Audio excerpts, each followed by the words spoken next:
तबलीगी जमात मौलाना साद के गुनाहों का खुलासा करेंगे एक एक कर, क्योंकि इन्हें माफी नहीं मिलनी चाहिए। पूरे देश के साथ इन्होंने धोखा किया है, इंसानियत के साथ खिलवाड़ किया है, देश के साथ खिलवाड़ किया है, क्योंकि देश जिस लड़ाई को एकजुट होकर लड़ रहा था उसको इन्होंने कमजोर किया है। ये विलन कोई आम आदमी या फिर कोई गैंगस्टर नहीं, बल्कि एक मौलाना है जिसने जानबूझकर दिल्ली के साथ साथ पूरे देश से गद्दारी की है। कोरोना के संकट में जब देश को बचाना था, तब इस मौलाना ने ऐसी साजिश रची जिससे देश के मोहल्ले मोहल्ले में कोरोना वाले मानव बम पहुंच गए। लेकिन सरकारों की मुस्तैदी ने मौलाना की जहरी साजिश को नाकाम कर दिया। मौलाना का एक वीडियो सामने आता है, ऑडियो सामने आता है कथित तौर पर, जिसमें मौलाना कोरोना को लेकर कैसे जमात में मौजूद हजारों लोगों को भ्रमित कर रहा है और एक चलता फिरता कोरोना बम बना रहा है।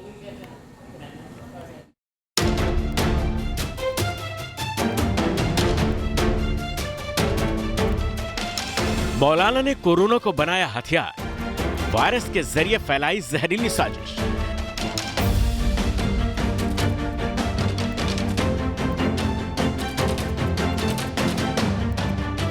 दीन का इल्म देने वाला बना इंसानियत का दुश्मन।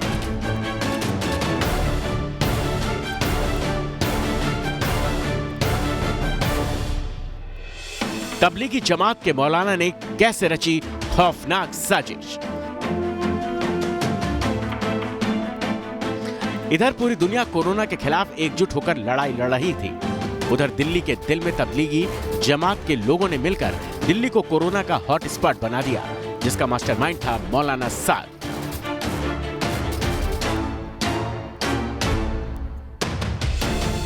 जब दुनिया में मक्का मदीना बंद थे, जब दुनिया में बड़े बड़े धार्मिक स्थलों पर इबादत के लिए पाबंदी लग चुकी थी, जब भारत में भी हर मंदिर, हर चर्च, हर गुरुद्वारा, हर मस्जिद से जान बचाने के लिए, कोरोना से लड़ने के लिए सोशल डिस्टेंसिंग का संदेश दिया जा रहा था, तब निजामुद्दीन इलाके में तबलीगी मरकज से ये तस्वीरें सामने आ रही थी।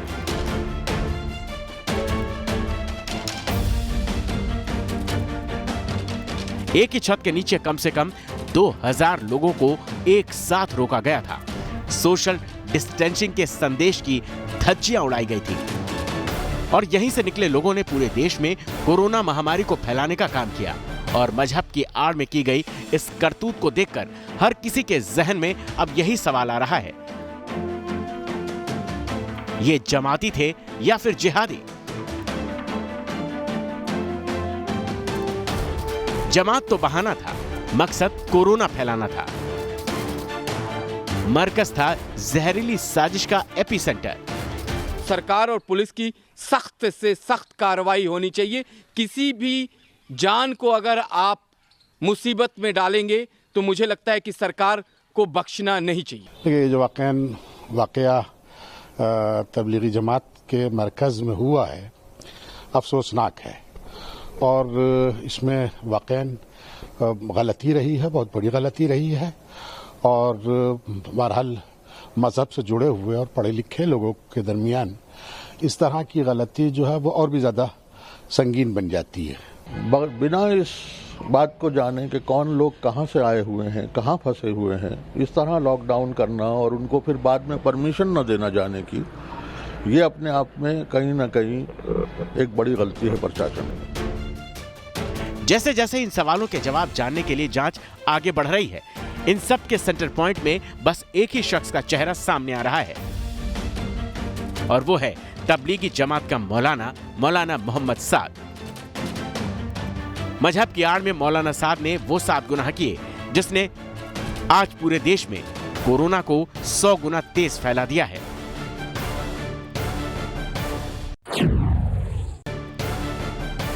बाईस मार्च को प्रधानमंत्री नरेंद्र मोदी ने पूरे देश से जनता कर्फ्यू का आह्वान किया। पूरा देश घरों में कैद हो गया। लेकिन निजामुद्दीन इलाके के मरकज में एक बड़ी साजिश की प्लानिंग रची गई। प्लानिंग थी पूरे देश में कोरोना बम से दहशत फैलाने की। यह वीडियो 23 मार्च का है, जब दिल्ली के इसी इलाके के पुलिस अधिकारी ने अपने ऑफिस में मरकज के लोगों को बुलाकर कड़ी चेतावनी दी थी। हालांकि इन लोगों में मौलाना साद नहीं था, लिहाजा ये साफ है कि वापस जाने के बाद इन लोगों ने मौलाना साद को इस चेतावनी के बारे में जरूर बताया होगा, लेकिन इसके बाद भी मौलाना ने किसी भी बात पर ध्यान नहीं दिया और मरकज में आए लोगों को एक साथ एक ही छत के नीचे रहने दिया। तो ये जानबूझकर फैलाई गई एक साजिश नहीं तो और क्या थी। आप लोगों की सुरक्षा के लिए आप लोग जितना डिस्टेंस मेंटेन करेंगे उतना ही जी जाएंगे, बचेंगे, लाइफ के लिए रिक्वायर्ड है ये। वो कुछ नहीं देख रहा, रिलीजन रिलेटेड चीज नहीं देख रहा। तो आप लोगों को बार बार आगाह करने के बावजूद भी ये चीज समस्या हल नहीं हो रही है। अब मैं आपको जो आपके हाथ में नोटिस है, ये नोटिस आपको दे रहा हूँ और मोहम्मद असाद साहब के नाम पे दे रहा हूँ। इसके बाद भी अगर कोई ऐसी इश्यू निकला और आप लोगों ने इसको बिल्कुल तुरंत प्रभाव से क्लियर नहीं किया तो मैं बहुत स्ट्रिक्ट लीगल एक्शन के लिए मजबूर हूँ। जानकारी के मुताबिक दिल्ली में मरकज का समारोह 13 से 15 मार्च तक 3 दिन के लिए बुलाया गया था। इससे पहले देश में तमाम धार्मिक संगठन अपने समारोहों को रद्द कर चुके थे। प्रधानमंत्री मोदी ने भी होली से पहले ही ऐलान कर दिया था कि वो किसी भी होली मिलन समारोह में हिस्सेदारी नहीं करेंगे। उनके विदेशी दौरे भी रद्द हो चुके थे, जिससे सोशल डिस्टेंसिंग मेंटेन रहे और कोरोना को फैलने से रोका जा सके। ऐसे में एक ही छत के नीचे 2000 से ज्यादा लोगों को इकट्ठा करने का मकसद क्या था?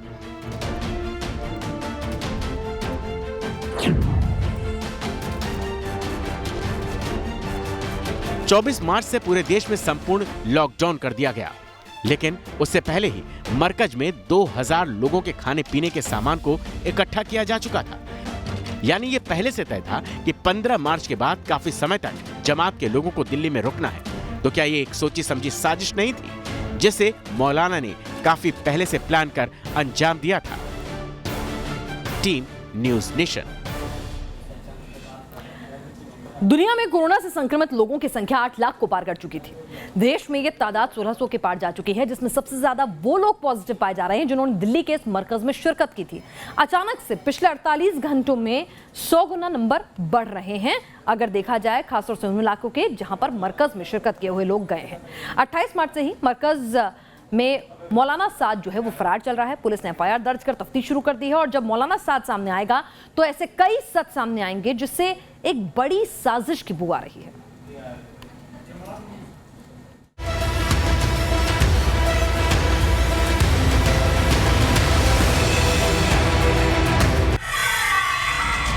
तबलीगी मरकज ने किया कोरोना कांड।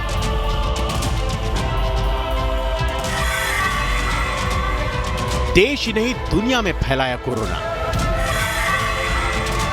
मौलाना ने दिया बीमारी फैलाने का इल्म। दिल्ली के तबलीगी मरकज से जो तस्वीरें सामने आ रही हैं वो काफी डराने वाली हैं और इन भयावह तस्वीरों का जिम्मेदार है केवल और केवल एक शख्स, जो है मौलाना मोहम्मद साद। निजामुद्दीन इलाके में मौलाना साद ने 13 से 15 मार्च तक जो जमात बुलाई उसमें केवल हिंदुस्तान के ही नहीं बल्कि दुनिया के अलग अलग मुल्कों से लोग आए हुए थे। कोरोना के इस संकट काल में मौलाना को दिल्ली प्रशासन से विदेशों से आए लोगों की जानकारियां साझा करनी थी, लेकिन मौलाना और उसके दूसरे साथियों ने इस बात को प्रशासन से छिपा कर रखा। आखिर इसकी वजह क्या थी, ये अभी तक साफ नहीं है। गृह मंत्रालय ने बताया कि इस मरकज में लगभग 216 विदेशी नागरिकों ने शिरकत की थी, जो Indonesia, Malaysia, Thailand, Nepal, Myanmar, Bangladesh, Sri Lanka और किर्गिस्तान से आए हुए थे। दिल्ली पुलिस ने इस वक्त उनके ऊपर एफआईआर करी है।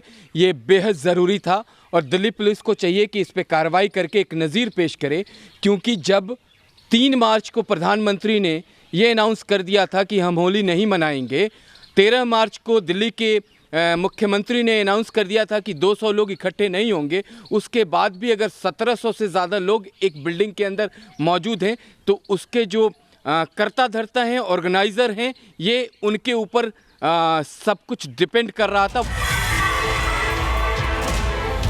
मोहम्मद साद ने केवल इस जमात का आयोजन करके ही गुनाह नहीं किया, बल्कि उसने अपने ऑडियो मैसेज में भी लोगों को काफी उकसाया और सावधानी न बरतने की हिदायत दी। मौलाना साद ने सोशल डिस्टेंसिंग के बारे में लोगों को बरगलाने की कोशिश की और कहा कि ये सोशल डिस्टेंसिंग मुसलमान से मुसलमान को अलग करने की साजिश है।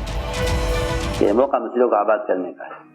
ये इन बातों में आ जाना के लिए मस्जिदें छोड़ दो, क्योंकि हालात इस वक्त के ऐसे हैं नहीं। अल्लाह के अजाब को मजीद बढ़ाने और अल्लाह ताला के अजाब को दावत देने के असबाब हैं ये बचाव के असबाब नहीं है, ये हलाकत के असबाब है, हलाकत के असबाब। वो तो अल्लाह मुझे माफ फरमाए जिनकी अक्लों पर गैरों का तसल्लुत होता है, वो उनको ये मशवरे देते हैं कि आप मस्जिदें बंद कर दीजिए ताकि लोग जमा ना हों। अरे मैं शुरू में आपको मिसाल दे दी थी। मीडिया रिपोर्ट्स के मुताबिक 28 मार्च को राष्ट्रीय सुरक्षा सलाहकार अजित डोभाल ने खुद रात में लगभग 2 बजे मौलाना साद से बात की और लोगों को तुरंत शिफ्ट करने की बात कही, जिससे सोशल डिस्टेंसिंग मेंटेन हो और कोरोना का वायरस तेजी से न फैल सके। कम्युनिटी स्प्रेड से बचाने के लिए डोभाल ने मौलाना साद से बात की थी, लेकिन मौलाना तो गहरी साजिश के फिराक में था, जिसने इस मीटिंग के बाद ही बोरिया बिस्तर बांधकर फरार होना मुनासिब समझा।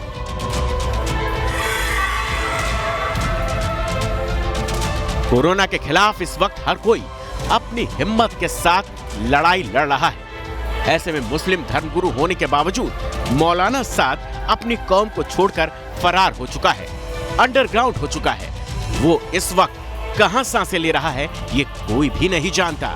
पुलिस लगातार मौलाना साद के पीछे पड़ी हुई है। क्या ऐसे कठिन वक्त में मौलाना को लोगों को हौसला नहीं बंधाना चाहिए था? क्या ऐसे माहौल में अगर एक धर्मगुरु अपनी कौम के साथ खड़ा रहता तो लड़ाई आसान न होती? आखिर अपनी ही कौम के लोगों को मुश्किल में डालकर कहां फरार है मौलाना? क्या मौलाना को अपनी हकीकत के खुलने का डर था? क्या मौलाना को कमांडो एक्शन होने का खतरा सता रहा था?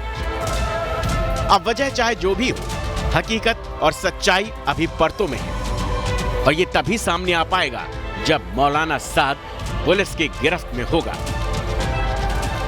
Team news nation. सवाल यह है कि देश के कानून या फिर देश के प्रधानमंत्री कुछ कहते हैं तो वो सब पर लागू होता है। क्या धर्म विशेष और उनके आयोजन इससे परे हो जाते हैं? क्योंकि ये मौलाना साद और ये पूरा का पूरा तबलीगी का जो कार्यक्रम है, जिस तरह से कानून की धज्जियां उड़ाता है, वो साफ इसी ओर इशारा करता है। मौलाना ने तो गुनाह किया और खुद को कई पर्दों के पीछे छिपा लिया, वो फरार है। लेकिन अब उससे भी बड़ा गुनाह वो कर रहे हैं जो इस तबलीगी मरकज में शामिल हुए और प्रशासन की अपील के बावजूद सामने नहीं आ रहे हैं। मस्जिदों में छिपते फिर रहे हैं और लोग उन्हें छिपा भी रहे हैं।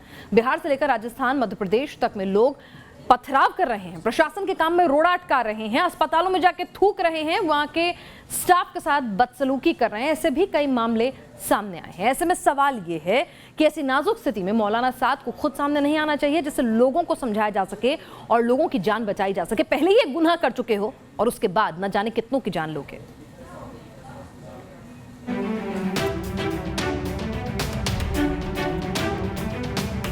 मौलाना साद ने तो खुद को अंडरग्राउंड कर लिया है। पुलिस लगातार उसको तलाश रही है, क्योंकि मौलाना ने जो गुनाह किया है वो माफी के काबिल भी नहीं है। दिल्ली पुलिस ऐसे में जो तस्वीरें जारी कर रही है, वो तस्वीरें हर इंसान को डरा रही हैं।